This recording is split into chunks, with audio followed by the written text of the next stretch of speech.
اردو پر۔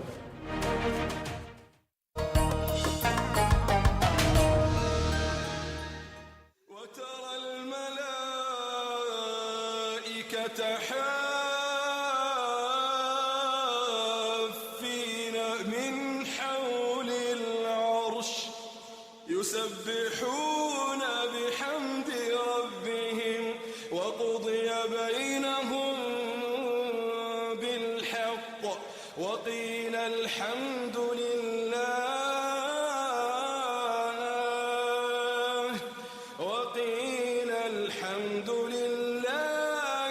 رب العالمين۔ مولا کا اپنے بندوں پہ احسان آ گیا، خوشیاں مناؤ دوستوں رمضان آ گیا۔ اسلام کے جو 5 ستون ہیں، کلمہ طیبہ، نماز، روزہ، زکوٰۃ اور حج، اس میں سے روزہ ایک اہم ستون۔ رمضان کے مہینے میں ہی روزہ رکھا جاتا ہے، جسے عربی میں صوم بھی کہتے ہیں۔ رمضان کی رحمت، برکت اور فضیلت سے متعلق تمام سوال ہمارے ذہن میں آتے ہیں۔ اس پہ مزید جانکاری حاصل کرنے کے لیے ہمارے ساتھ موجود ہیں حضرت مولانا جناب محمد اظہر مدنی، چیئرمین جامعہ ابوبکر صدیق الاسلامیہ اور ڈائریکٹر اقراء انٹرنیشنل اسکول۔ ان کا ہم استقبال کرتے ہیں، خیر مقدم کرتے ہیں۔ حضرت، آپ سے ہم یہ جاننا چاہتے ہیں کہ رمضان جو ایک پاکیزہ مہینہ ہے، اس کا نزول کب اور کیوں ہوا؟ بسم اللہ الرحمن الرحیم، الحمد للہ رب العالمین والعاقبۃ للمتقین والصلاة والسلام علی سیدنا وحبیبنا وحبیب رب العالمین وعلی آلہ وصحبہ اجمعین، اما بعد۔ رمضان المبارک کا یہ عظیم الشان مہینہ آپ تمام لوگوں کو مبارک ہو۔ اس مبارک مہینے میں یہ عظیم الشان پروگرام، میں سمجھتا ہوں اس کے ذریعے ہم تمام لوگوں کو بہت فائدہ ہوگا۔ جیسا کہ محترم نے ابھی سوال پوچھا کہ رمضان المبارک کا مہینہ کب فرض ہوا اور اس کے فوائد اور اس کا مقصد کیا ہے۔ رمضان المبارک کا مہینہ اور اس کا یہ روزہ سن 2 ہجری میں فرض ہوا۔ اسی لیے اللہ کے رسول صلی اللہ علیہ وسلم کے بارے میں آتا ہے کہ آپ نے اپنے زندگی میں رمضان کا روزہ، رمضان کا یہ مہینہ 9 مرتبہ روزے میں گزارا۔ حقیقت میں یہ روزہ سن 2 ہجری رمضان سے پہلے شعبان کے مہینے میں فرض ہوا، اور سن 11 ہجری میں اللہ کے رسول صلی اللہ علیہ وسلم اس دنیا سے رخصت ہوئے ربیع الاول کے مہینے میں۔ تو اس طریقے سے جب ہم دیکھتے ہیں تو کل 9 رمضان آپ کے زندگی میں آتے ہیں۔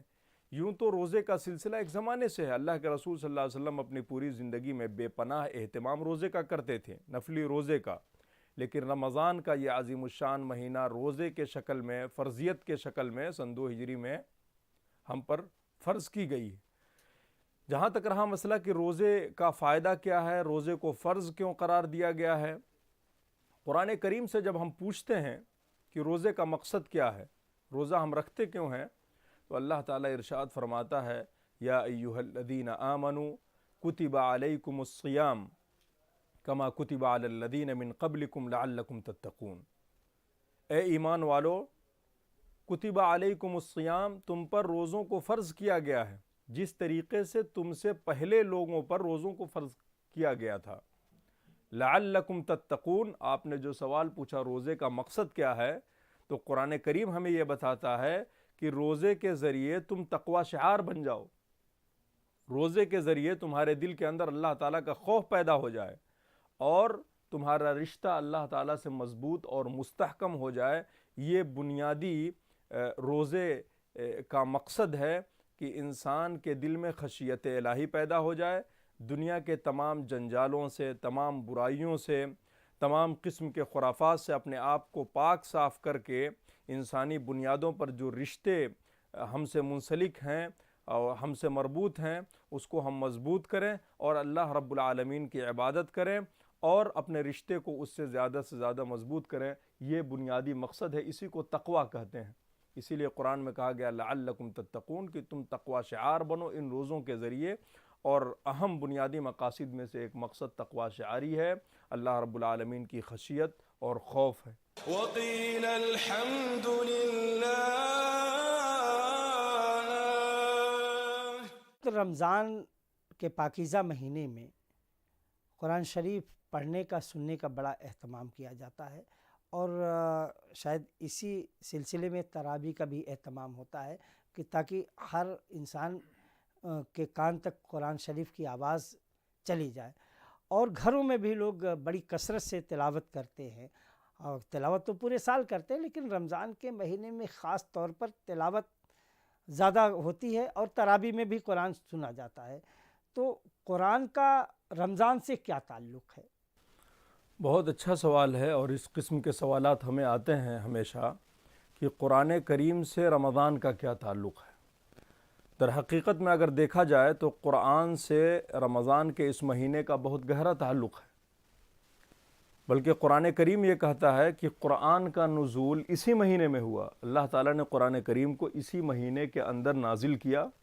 قرآن کریم کی آیت ہے شہر رمضان الذی انزل فیہ القرآن ھدی للناس وبینات من الہدی والفرقان۔ اور ایک دوسری آیت کریمہ میں اللہ تعالیٰ نے ارشاد فرمایا کہ انا انزلناہ فی لیلۃ القدر، ہم نے اس کتاب کو یعنی قرآن کریم کو لیلۃ القدر میں یعنی قدر کی رات میں نازل فرمائی، اور ہم سب جانتے ہیں کہ قدر کی یہ رات رمضان کے مہینے میں ہوتی ہے۔ تو یہاں ایک یہ بھی سوال پیدا ہوتا ہے کہ کیا قرآن کریم کا نزول ایک بارگی ہو گیا رمضان کے مہینے میں، یا مختلف ایام میں، یا مختلف سالوں میں؟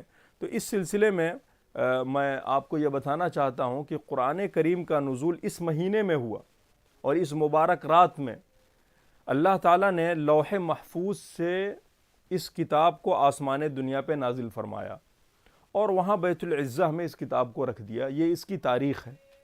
اسی لیے اللہ کے رسول صلی اللہ علیہ وسلم کے بارے میں آتا ہے کہ رمضان المبارک کے مہینے میں کثرت سے آپ حضرت جبرائیل امین علیہ الصلاۃ والسلام کے ساتھ تلاوت فرماتے تھے، زیادہ سے زیادہ اہتمام کرتے تھے بقیہ دیگر ایام کو سامنے رکھتے ہوئے۔ رمضان کی زندگی ان کی بالکل الگ ہوا کرتی تھی۔ تو یہ رمضان کا مہینہ اصل میں قرآن کریم کا مہینہ ہے۔ زیادہ سے زیادہ اس مہینے کے اندر تلاوت کلام پاک ہونی چاہیے، اور جیسا کہ آپ نے تراویح کا ذکر کیا تو حقیقت میں تراویح کا ایک دوسرا مقصد یہ ہے کہ کلام پاک کو سننا، زیادہ سے زیادہ پڑھنا، زیادہ سے زیادہ اس کے پیغام کو لوگوں تک پہنچانا۔ اسی لیے تراویح کا خصوصی اہتمام اس مہینے کے اندر کیا جاتا ہے۔ تو یہ ہم کبھی بھی قرآن کریم کو رمضان کے مہینے سے الگ نہیں کر سکتے ہیں، اور نہ ہی رمضان المبارک کے مہینے کو ہم قرآن کریم سے الگ کر سکتے ہیں، چونکہ اسی بابرکت مہینے میں قرآن کا نزول ہوا ہے۔ قرآن شریف جیسا کہ آپ نے بتایا کہ رمضان کے مہینے میں نازل ہوا، قرآن شریف کا نزول رمضان کے مہینے میں ہوا ہے۔ تھوڑا سا ناظرین کو ہم یہ بھی بتانا چاہیں گے کہ وہ کون سی پہلی سورہ تھی، اس کے کچھ حصے آپ ترجمے کے ساتھ بتائیں کہ قرآن شریف کی پہلی آیت کون سی نازل ہوئی تھی۔ جی، جیسا کہ آپ جانتے ہیں کہ سب سے پہلے قرآن کریم کا نزول غار حرا سے شروع ہوا، اور ایک لمبی تاریخ ہے۔ اللہ کے رسول صلی اللہ علیہ وسلم وہاں تشریف فرما تھے، وہاں جایا کرتے تھے۔ تو سب سے پہلی آیت جو نازل ہوئی اللہ کے رسول صلی اللہ علیہ وسلم کے قلب اطہر پر، وہ سورہ علق کی وہ بنیادی 5 آیتیں تھیں۔ اقرأ بسم ربک الذی خلق، خلق الانسان من علق، اقرأ وربک الاکرم الذی علم بالقلم۔ تو یہ بنیادی آیتیں تھیں، جن آیتوں کے اندر اللہ تعالیٰ نے یہ بتایا ہے کہ اقرأ بسم ربک الذی خلق، پڑھو اپنے رب کے نام سے جس نے تم کو پیدا کیا۔ تو اصل میں یہ امت اقرأ ہے، پڑھنے والی امت ہے، اور اس آیت کریمہ کے ذریعے ہم کو یہ پیغام دیا گیا ہے کہ تعلیم اور ایجوکیشن سے ہمارا رشتہ مضبوط ہونا چاہیے، چونکہ اس کے بغیر کوئی انسان ترقی نہیں کر سکتا ہے۔ اور سب سے پہلی آیت کریمہ جو نازل ہوئی ہے، آپ خود اس میں دیکھیں کہ اس میں پڑھنے کا حکم دیا۔ جبرائیل امین جو آیت کریمہ لے کر آئے، اس آیت کے اندر یہ حکم دیا کہ اقرأ، پڑھو بسم ربک الذی خلق، اپنے رب کے نام سے جس نے تم کو پیدا کیا ہے۔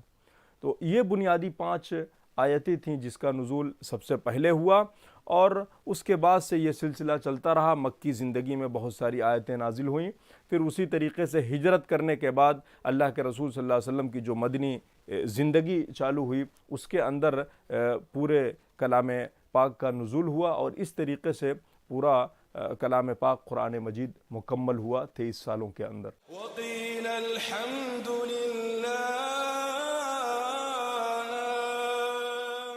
ایک سوال اور جاننا چاہیں گے کہ کیا صرف بھوکے اور پیاسے رہنا ہی روزے کا مقصد ہے کہ اور کیا فرائض ہے رمضان کے؟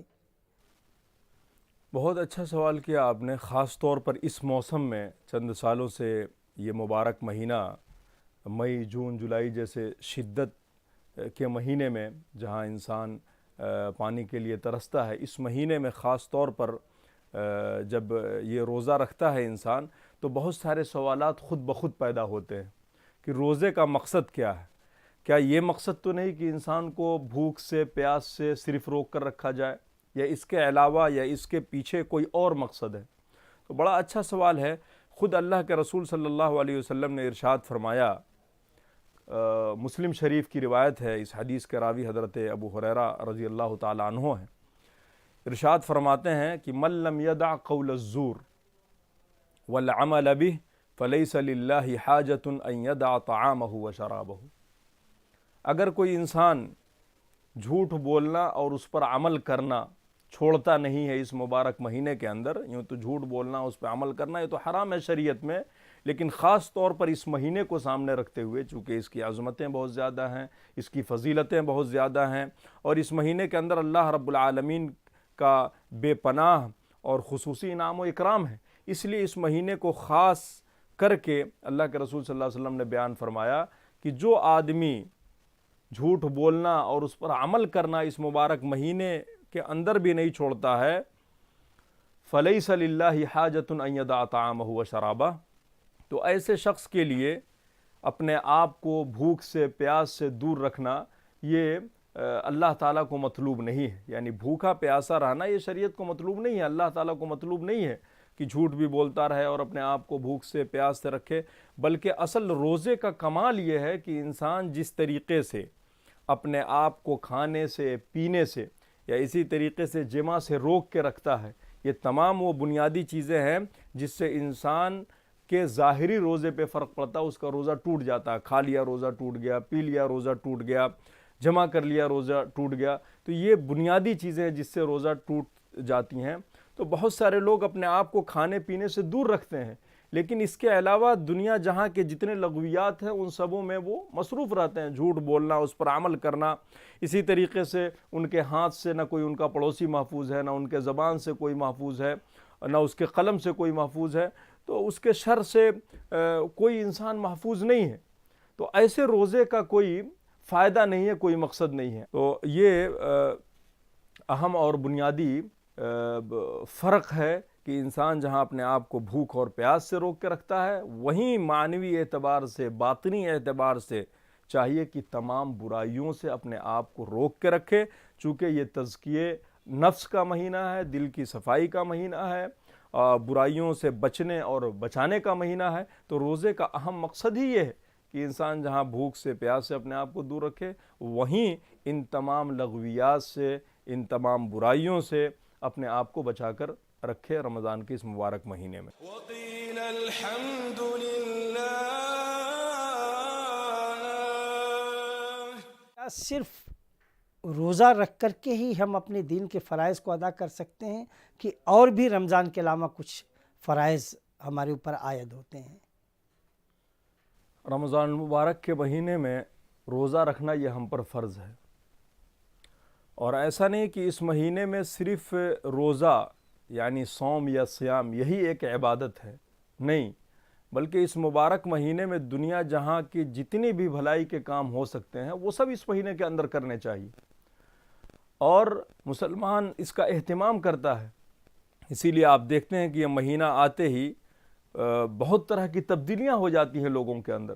وہ مسجدیں جہاں چند لوگ نظر آتے ہیں وہ مسجدیں بھر جاتی ہیں، اور ہر جگہ ان کے اندر ایک نیا جذبہ، ایک نیا جوش دیکھنے کو ملتا ہے۔ تو رمضان المبارک کے مہینے میں ایسا نہیں ہے کہ صرف روزہ ہی ہے اس مہینے کے اندر، روزہ تو ہے ہی ہے، روزے کے ساتھ ساتھ اور بھی بہت ساری عبادتیں ہیں. جیسے اس مہینے کے اندر آپ جانتے ہیں تراویح، قیام اللیل، تہجد جس کو بولتے ہیں، اس کا اہتمام کیا جاتا ہے اس مہینے کے اندر، اور بچہ بچہ عشاء بعد مسجد میں حاضر ہو کر اس تراویح کو ادا کرتا ہے، قرآن کریم کو سنتا ہے. تو یہ بھی اہم عبادتوں میں سے ایک عبادت ہے. اللہ کے رسول صلی اللہ علیہ وسلم نے ارشاد فرمایا، بخاری و مسلم شریف کی روایت ہے، من صام رمضان ایمانا واحتسابا غفر له ما تقدم من ذنبه. جس شخص نے رمضان المبارک کے مہینے کا روزہ رکھا ایمان کے ساتھ اور طلب ثواب کی نیت سے، اللہ تعالیٰ اس کے سابقہ گزشتہ تمام گناہ معاف فرما دیتے ہیں. اسی طریقے سے قیام اللیل کے تعلق سے نبی کریم صلی اللہ علیہ وسلم نے ارشاد فرمایا کہ من قام رمضان ایمانا واحتسابا غفر له ما تقدم من ذنبه. جس شخص نے اس مبارک مہینے میں قیام اللیل کا اہتمام ایمان کے ساتھ اور طلب ثواب کی نیت سے کی تو اس کے سابقہ تمام گناہ معاف فرما دیتا ہے. تو اس مہینے کے اندر تراویح پڑھنا یہ ایک بہت عظیم اور بہت اہم عبادت ہے. اسی لیے پورے دنیا کے اندر قیام اللیل کا، تراویح کا اہتمام کیا جاتا ہے. اس کے علاوہ آپ دیکھتے ہیں اس مہینے کے اندر اعتکاف کا اہتمام کیا جاتا ہے، اور یہی وہ مہینہ ہے جس کے آخری عشرے میں ایک عظیم رات ہے، جس رات کے بارے میں قرآن کریم کہتا ہے خیر من الف شہر، ایک رات 1000 مہینوں سے بہتر ہے. تو یہ بھی عبادت کی رات ہے. اور اس کے علاوہ اور بھی بہت ساری عبادتیں ہیں. آپ دیکھتے ہیں کہ رمضان کے مہینے میں لوگ کثرت سے عمرہ کرتے ہیں. تو عمرہ اس لیے کرتے ہیں کہ اللہ کے رسول صلی اللہ علیہ وسلم نے بیان فرمایا ہے، کہا ہے اس مہینے کے تعلق سے کہ اس مہینے میں جو شخص عمرہ کرتا وہ حج کے اجر و ثواب کے برابر ہے.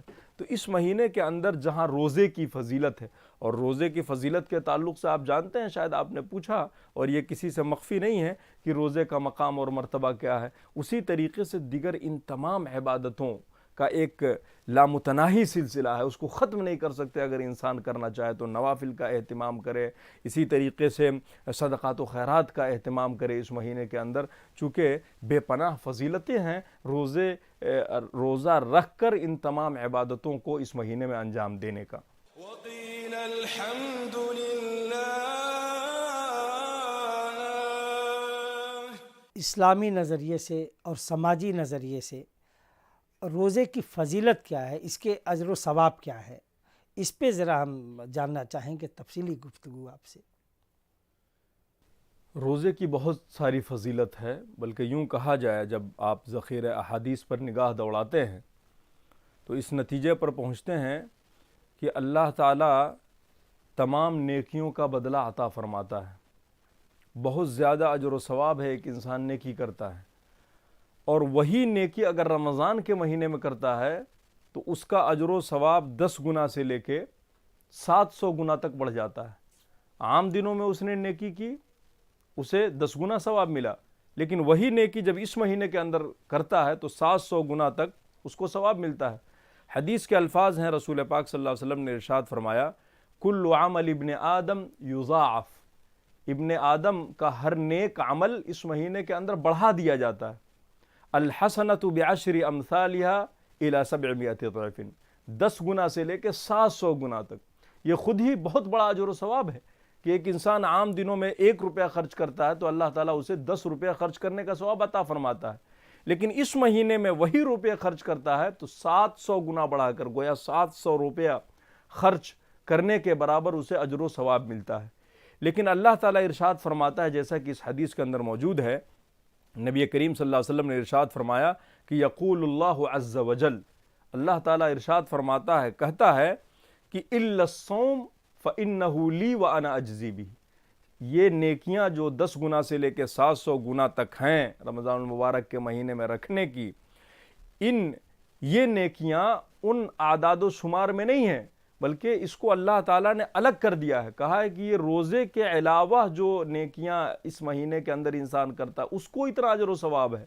اور جہاں تک رہا مسئلہ روزہ رکھنے کا اجر و ثواب، روزے رکھنے کی فضیلت، تو اس کا تعلق اللہ تعالیٰ کہتا ہے کہ یہ میرے سے ہے، میری ذات سے ہے. کیوں؟ اس لیے کہا کہ فَإِنَّهُ لِي وَأَنَا أَجْزِي بِهِ. اس نے روزے کو صرف میرے لیے رکھا ہے، اسی لیے میں ہی اس روزے کا بدلہ دوں گا، اس کی کوئی گنتی اور لمیٹیشن نہیں بتائی۔ بہت ساری عبادتیں ہیں، علماء کرام نے اس کی تشریح کی ہے اور بتایا ہے کہ بہت ساری عبادتیں ہیں، نماز ہے، حج ہے، عمرہ ہے، زکوٰۃ ہے، یہ ساری عبادتیں ہیں، بہت سارا زیادہ اجر و ثواب ہے، لیکن کہیں نہ کہیں ان عبادتوں کے اندر ایک ظاہری پہلو ہے۔ انسان دیکھ کر کہہ سکتا ہے کہ یہ نماز پڑھ رہے ہیں، چونکہ ظاہری چیز موجود ہے۔ عمرے کے لیے جاتا ہے تو ظاہری چیز موجود ہے، لوگ اسے دیکھتے ہیں، لیکن روزہ ایک ایسی چیز ہے کہ پتہ ہی نہیں پاتا۔ آپ رمضان کے مہینے میں بیٹھتے ہیں اور کوئی آدمی آ کر مشروب اور چائے پیش کرتا ہے، چونکہ آپ کو دیکھ کر لگتا نہیں کہ آپ روزے سے ہیں، چہرے پہ لکھا ہوا نہیں ہوتا ہے، تو یہ باطنی عبادت ہے۔ انسان صرف اللہ کے لیے رکھتا ہے اور اسی سے ڈر کر یہ روزہ رکھتا ہے، اسی لیے اللہ تعالیٰ نے بھی کیا کہا کہ اس کا بدلہ میں ہی دوں گا، کوئی اور۔ لیکن اللہ رحیم اور کریم ہے، تو اللہ سے ڈرنے کی کیا ضرورت ہے؟ سوال ایک ہے، ڈر یا عقیدت، اس کو ہم جاننا چاہتے ہیں۔ نہیں، بہت اچھی بات آپ نے کہی ہے، بلکہ آپ یوں سمجھ لیں جیسے آج ہمارے سماج اور معاشرے میں دیکھتے ہیں کہ جو بڑا رحیم ہوتا ہے اور بڑا لوگوں کے کام آتا ہے، تو اس طریقے سے لوگوں سے گھل مل جاتا ہے کہ لوگ اس کا عزت و احترام ہی نہیں کرتے ہیں۔ تو آپ ایسے بھی سمجھ سکتے ہیں کہ ایسا نہیں ہے، اللہ تعالیٰ غفور ہے، اللہ تعالیٰ رحیم ہے، تو وہیں اللہ تعالیٰ کو دیکھیں کہ وہ جبار بھی ہے، وہ قہار بھی ہے، وہ بہت سختی اور باریکیوں سے جائزہ لینے والا بھی ہے۔ تو جس انسان کا اتنا رتبہ اس دنیا میں ہو، آدمی اس کی اتنی عزت کرتا ہے، تو اللہ تعالیٰ یہ تو مالک الملک ہے، بادشاہوں کا بادشاہ ہے، یہ بخشنے والوں کو بخشنے والا ہے، اور اس سے بڑی کوئی ذات اس دنیا میں نہیں ہے۔ تو ہمیں اللہ تعالیٰ سے اور زیادہ سے زیادہ ڈرنا چاہیے کہ ہم جہاں کہیں بھی ہیں اس دنیا میں، رات میں ہیں، دن میں ہیں، خلوت میں ہیں، جلوت میں ہیں، تو اللہ تعالیٰ ہر جگہ ہمیں دیکھ رہا ہے۔ تو اس اعتبار سے ہمارے دل کے اندر یہ خوف ہونا چاہیے۔ ابھی روزے کے تعلق سے جو بات ابھی چل رہی تھی، اس کے فضیلت اور اجر و ثواب کے تعلق سے، تو میں ایک حدیث آپ کے سامنے رکھوں۔ حضرت ابو امامہ رضی اللہ تعالیٰ عنہ بیان فرماتے ہیں کہ میں رسول پاک صلی اللہ علیہ وسلم کی خدمت میں حاضر ہوا اور ان سے میں نے گزارش کی کہ آپ مجھے کوئی ایسا کام بتائیے جسے کر کے میں فائدہ اٹھا سکوں زیادہ سے زیادہ، اور ہر انسان کی خواہش ہوتی ہے۔ بلکہ ایک روایت میں آتا ہے کہ انہوں نے اللہ کے رسول سے کہا کہ یا رسول اللہ دلنی علی عمل اذا عملتہ دخلت الجنہ، آپ مجھے کوئی ایسا عمل بتائیے جس پر عمل کر کے میں سیدھے جنت میں داخل ہو جاؤں۔ تو اللہ کے رسول صلی اللہ علیہ وسلم نے حضرت ابو امامہ سے کہا کہ فعلیک بالصیام فإنہ لا عدل لہ، کہ تم روزہ رکھو، چونکہ روزہ کا جو اجر و ثواب ہے اس کا مقابلہ کوئی اور نہیں کر سکتا، کوئی اور نیکی اس کے برابر نہیں ہو سکتی ہے۔ تو یہ اس مہینے کے روزے کی فضیلت ہے، جس کے اجر و ثواب کو اللہ تعالیٰ نے اپنے ذمے کر لیا ہے، اور جس چیز کا ذمہ اللہ خود لے لے، آپ سمجھ سکتے ہیں کہ اس کے بارے میں اس کی خوش نصیبی کا کیا کہنا ہے، کہ اس کا تعلق اللہ تعالیٰ سے، اس نے اب گویا اپنی تجارت اللہ سے کی، اس میں بندے کا کوئی دخل نہیں ہے، روزہ رکھا اللہ کے لیے، مطالبہ اللہ سے، دعا اللہ سے، تو یہ روزہ بھی صرف اللہ کے لیے ہے۔ تو بڑا عظیم اجر ہے، اس کے اجر و ثواب کو کوئی بتا نہیں سکتا ہے کہ کتنا اس کو نیکی ایک روزے پہ ملا، وہ بے عطا ہے۔ اور جیسا کہ آپ نے کہا اللہ غفور ہے، اللہ رحیم ہے، بڑا داتا ہے، بڑا دینے والا ہے، تو نہ جانے کیا کیا دے دے، اور ہماری یہی نیک نیتی ہوتی ہے، اور اللہ تعالیٰ سے ہم یہی چاہتے ہیں، اور ایک بندے کی یہی خواہش ہے۔ وقيل الحمد لله۔ رمضان کے اس پاکیزہ مہینے میں آپ اہل وطن کو اسلامی نظریے سے کیا پیغام دینا چاہتے ہیں؟ بہت اچھا سوال ہے یہ، اور ہمیشہ میں جمعہ کے خطبات میں اور مختلف اسٹیجوں سے یہ بات کہتا ہوں، اور خاص طور پہ رمضان کے مہینے میں، چونکہ رمضان کا یہ مہینہ تربیت کا مہینہ ہے، جیسے تربیتی کورس کا انعقاد کیا جاتا ہے، اسی طریقے سے یہ مہینہ ہے۔ اس مہینے کے اندر انسان بہت ساری چیزوں کو سیکھتا ہے، اور ایک ایسی تربیت حاصل کرتا ہے اس مہینے کے اندر جس کا اثر کم سے کم 11 مہینے رہتا ہے۔ تو اس مہینے کے اندر خاص طور پر اسلامی تعلیمات کو جب ہم سامنے رکھتے ہیں اور اس ملک کے ماحول کو اور اس کے پس منظر کو جب ہم اس مہینے میں رکھتے ہیں تو ایک عجیب سی خوشی کا ماحول پیدا ہوتا ہے، چونکہ جس ملک میں رہتے ہیں اور جس مٹی سے ہمارا رشتہ ہے وطن عزیز بھارت سے، ہندوستان سے، تو یہاں کی خوبیوں سے آپ واقف ہیں کہ یہاں تمام مذاہب اور تمام دھرم کے ماننے والے لوگ موجود ہیں۔ ایسے میں رمضان المبارک کا جب یہ مہینہ آتا ہے تو جہاں میں نے دیکھا کہ مسلمان بڑھ چڑھ کر اس مہینے کا استقبال کرتے ہیں اور ایک خوشی کا ماحول پیدا ہوتا ہے، وہیں میں اپنے اہل وطن کو دیکھتا ہوں کہ ان کے چہرے پر بھی خوشیاں آتی ہیں کہ ایک ایسا مہینہ ہے جس مہینے کے اندر جیسا کہ بتایا گیا ہے کہ شیاطین قید کر دیے جاتے ہیں، اس مہینے کے اندر جنت کے دروازے کھول دیے جاتے ہیں، اس مہینے کے اندر جہنم کے دروازے بند کر دیے جاتے ہیں، اور پکارنے والا پکارتا ہے یا باغی الخیر اقبل، کوئی ہے جو نیکی کا کام کرنے والا ہے، اگر ہے کوئی نیکی کا طلبگار اقبل تو آگے بڑھے، ویا باغی الشر اقصر، اور اسی طریقے سے پکارنے والا، منادی کرنے والا یہ آواز لگاتا ہے کہ شر کا، برائی کا طلبگار کون ہے، اگر کوئی برائی کا طلبگار ہے تو اقصر، تو وہیں رک جائے۔ تو اس مہینے کے اندر جہاں مسلمان بہت ہی خوشی کے ساتھ رمضان کے مہینے کے چاند کا اور اس مبارک مہینے کا استقبال کرتے ہیں، وہیں اہل وطن کے اندر بھی دیکھا گیا، چونکہ اس مہینے کے اندر انسان تمام قسم کی برائیوں سے اپنے آپ کو دور رکھ کر اور اس کے اوپر جو ایک سماجی ذمہ داری عائد ہوتی ہے، ایک ملی اور ملکی سطح پر جو ذمہ داریاں عائد ہوتی ہیں، اس کو بھی نبھانے کی کوشش کرتا ہے۔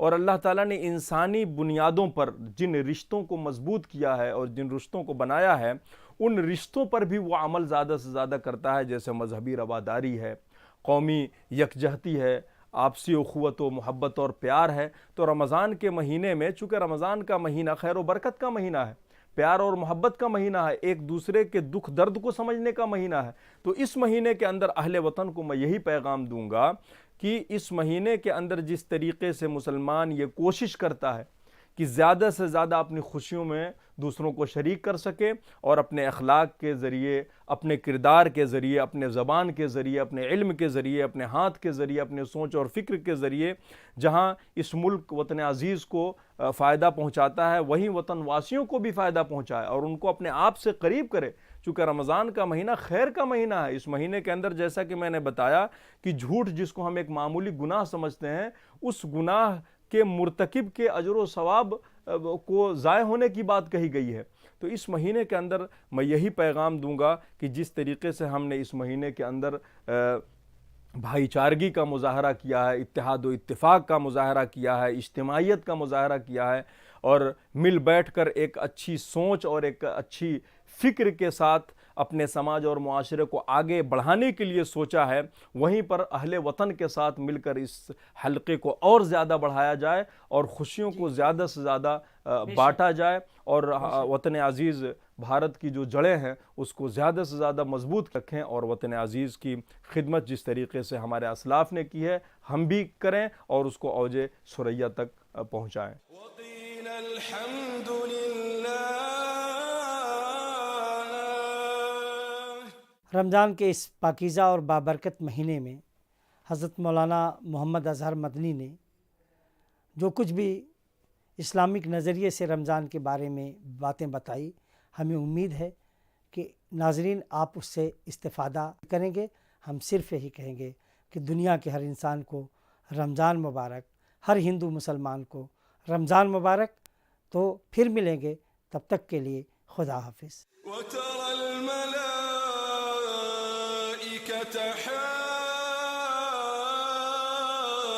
حافين من حول العرش يسبحون بحمد ربهم وقضي بينهم بالحق وقيل الحمد لله